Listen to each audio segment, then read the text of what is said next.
بات ہے ایک جنگل کی، اور وہاں ایک کوا رہتا تھا۔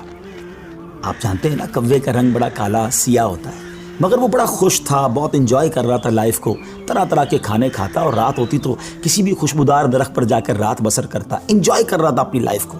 اچانک اس کی نظر ایک سفید کبوتر پر پڑی۔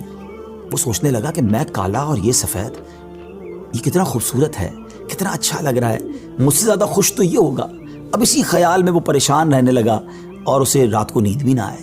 ایک دن وہ کبوتر کے پاس پہنچا اور کہا کہ تم کتنے خوش نصیب ہو، تمہارا رنگ سفید ہے اور میں تو کالا ہوں، تم سے زیادہ خوش تو کوئی نہیں ہوگا۔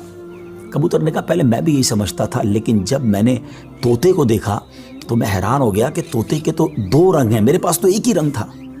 تو طوطا زیادہ خوش نصیب ہے، وہ زیادہ خوش ہے، وہ زیادہ لائف کو انجوائے کر رہا ہے۔ اب کوا کبوتر کو چھوڑ کر طوطے کے پاس پہنچ گیا، کہا طوطے تم تو زیادہ انجوائے کرتے ہوگے، کتنے خوش ہوگے کہ تمہارے پاس تو